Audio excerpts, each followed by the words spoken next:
নবীজি সাল্লাল্লাহু আলাইহি সাল্লাম বিদায় হজের দিন সাহাবাদের সামনে দাঁড়াইলেন, দাঁড়ায় সাহাবাদেরকে প্রশ্ন করলেন, আইয়ু বালাদিন হাজা, এটা কোন শহর? সাহাবারা বললেন বালাদুল হারাম, এটা একটা পবিত্র শহর।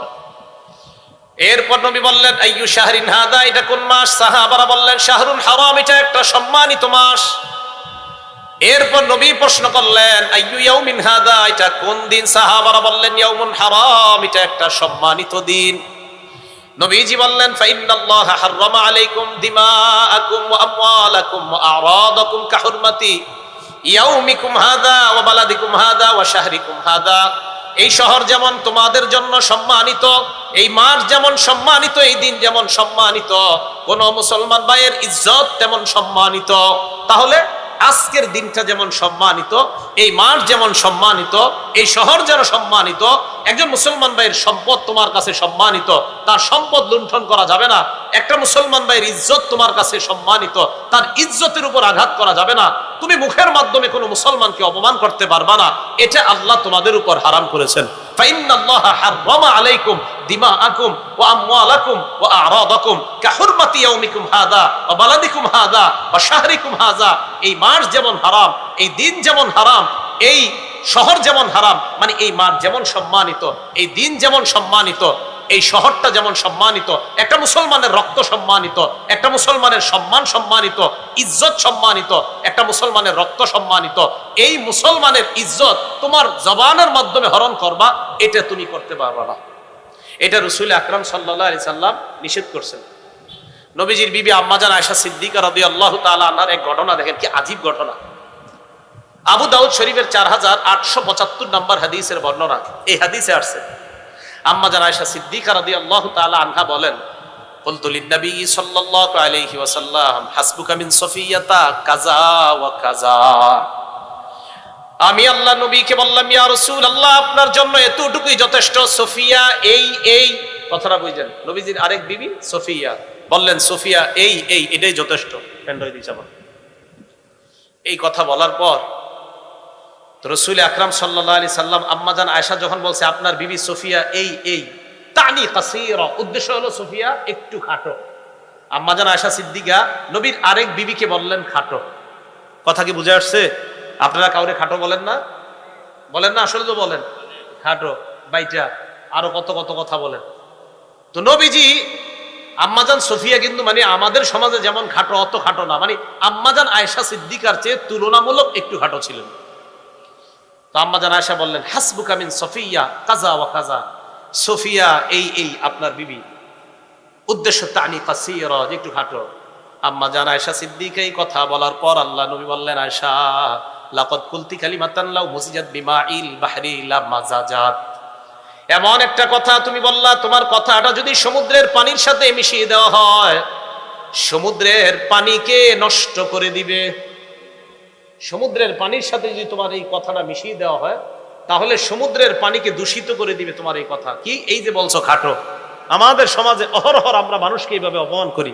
তো রাসূল আকরাম সাল্লাল্লাহু আলাইহি সাল্লাম বললেন, এই যে তুমি এটা বললা মুখ দিয়া, তোমার এই কথাটা যদি সমুদ্রের সাথে পানির সাথে মিশানো হয়, তাহলে সমুদ্রের পানিকে দূষিত করে দিবে। তাহলে একটা কথা কতটা ভয়ঙ্কর হতে পারে যে খাটো শুধু এই শব্দটা বলা।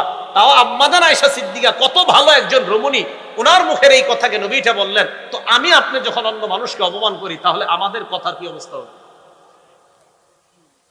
এরপরে আম্মাজান আয়েশা সিদ্দিকা বলে, আরেকদিন নবীর সামনে আরেকটা কাজ করছি। কই কি? ইন্নী হাকাইতু ইনসানা, আমি আল্লাহ নবীর সামনে এক মানুষের অঙ্গভঙ্গি করে দেখাইলাম। আমরা অনেকে বলি অঙ্গভঙ্গি করে দেখাই না আমরা? দেখাই। এই মঞ্চে বসেও অনেক আলোচক অঙ্গভঙ্গি করে মানুষকে দেখায়, যা দেখতে বড় খারাপ দেখা যায় এবং কটু দেখা যায়, এটা ভালো দেখা যায় না। অন্য মানুষ হাসাহাসি করে এই অবস্থাটা দেখা। তো এই অবস্থা যখন দেখে, তো আম্মাজান আয়েশা সিদ্দিকা কয়, আমি একদিন একজনের অঙ্গভঙ্গি করে দেখাইলাম। আল্লাহ নবী বলেন, আয়েশা মা উহিব্বু, দেখেন কি কয়, মা উহিব্বু আন্নী হাকাইতু ইনসানা ওয়া আন্না লাহু কাযা ওয়া কাযা, অথবা আন্না লি কাযা ওয়া কাযা। আয়েশা, কোন মানুষের অঙ্গভঙ্গি কইরা আমি বলবো এই সেই, এটাও আমি নবী পছন্দ করি না। একটা মানুষের অঙ্গভঙ্গি আপনি উল্টাপাল্টা করে দেখাবেন, রাসূল আকরাম সাল্লাল্লাহু আলাইহি সাল্লাম বললেন এটাও আমি পছন্দ করি না। আল্লাহ আমাদের সকলকে এই জবানকে আমরা গীবত বলা থেকে আমরা যেন বাঁচিয়ে রাখতে পারি, আল্লাহ তৌফিক দান করেন। আরেকটা বর্ণনা আসছে আবু দাউদ শরীফের বর্ণনা, এই হাদিসের মধ্যে আসছে ক্বালা রাসূলুল্লাহ সাল্লাল্লাহু আলাইহি ওয়াসাল্লাম লা তাগতাবুল মুসলিমিনা, তোমরা মুসলমানদের গীবত করবা না, ওয়ালা তাত্তাবিউ আওরাতিহিম, মুসলমানদের দোষ তোমরা তালাশ করবা না। প্রথম গীবত করবা না, দুই দোষ তালাশ করবা না।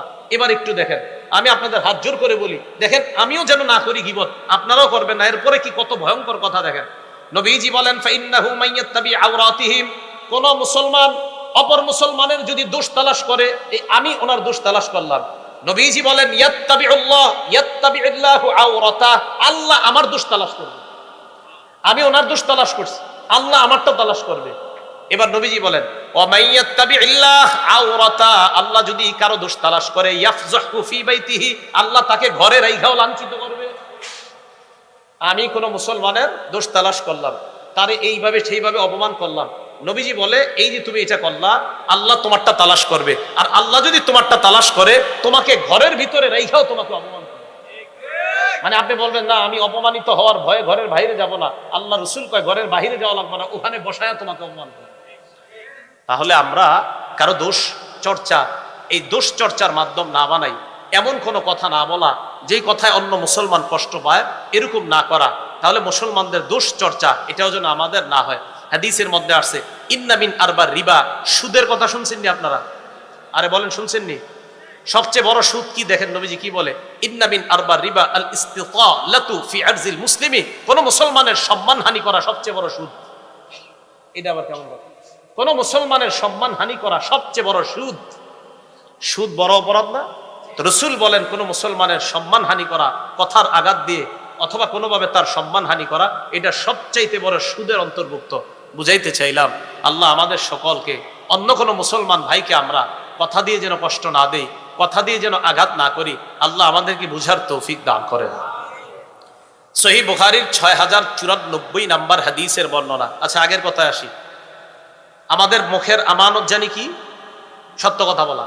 আর ভুলে গেছেন, সত্য কথা বলা অর্থাৎ সত্যের বাহিরে গীবত না করা, মিথ্যা না বলা, এগুলো হলো খেয়ানত। মুখের আমানত সত্য কথা বলা।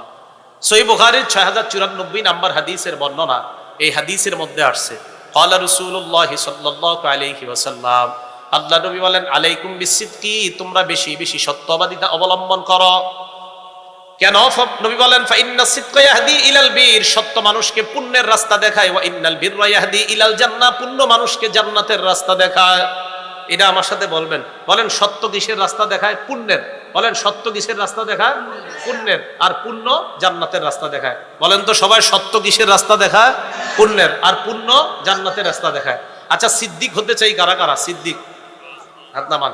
এবার আমি বলি আপনারা বলেন, বলেন আবু বকর, আবু বকর রাদিয়াল্লাহু তাআলা আন। এই যুগে যদি কেউ চান তাহলে আপনার নামের পরেও সিদ্দিক লেখাইতে পারেন। দলিল সহিহ বুখারীর 6094 নাম্বার হাদিসে রাসূল বলেন ইন্নার রাজুলা লা ইয়াসদুকু, কোন মানুষ সত্য কথা বলে। অন্য বর্ণনায় আসছে হাত্তা ওয়া তাহাররা সিদকা, বারবার সত্য বলে, সকালেও সত্য, রাতেও সত্য, ঘুমাইতে সত্য, উঠতে বসতে সব সময় সত্য কথা বলে। হাত্তা ইউক্তাবা ইনদাল্লাহি সিদ্দিকা, বুখারীর এই বর্ণনায় আসছে হাত্তা ইয়াকুনা ইনদাল্লাহি সিদ্দিকা, একটা মানুষ সত্য বলতে বলতে এমন পর্যায়ে চলে যায় ওই মানুষটার নাম আল্লাহর খাতায় সিদ্দিক লিপিবদ্ধ হয়ে যায়। সিদ্দিক। তাহলে এই যুগেও সিদ্দিক হওয়া উপায় আছে, এই যুগেও সিদ্দিক হওয়ার রাস্তা আছে। তাহলে কিভাবে? যে যত বেশি সত্য কথা বলবে আল্লাহর খাতায় তার নাম সিদ্দিক লেখা হবে।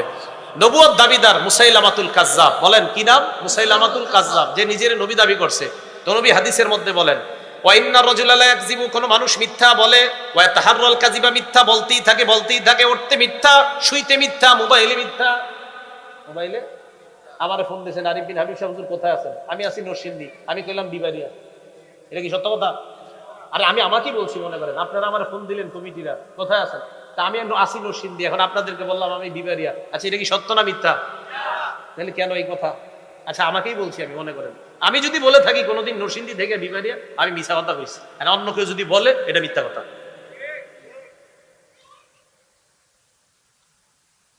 দেখি কথা হুজুর, মিথ্যা কথা আছে নরসিংদী কই মিবেল, তুমি এটা তো মিথ্যা কথা হইল।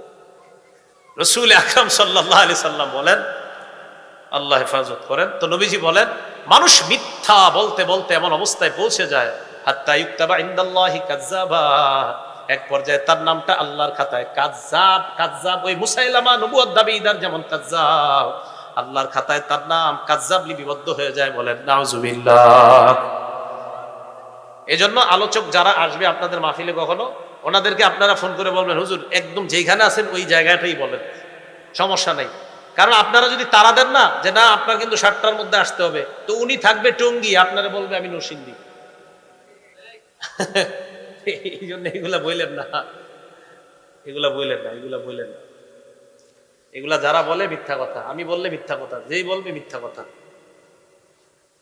তাহলে যেই ব্যক্তি এইভাবে মিথ্যা কথা বলবে বারবার, তার নামটা আল্লাহর খাতায় কাযযাব লিপিবদ্ধ হয়ে যাবে। আল্লাহ আমাদেরকে মিথ্যা বলা থেকে হেফাজত করেন।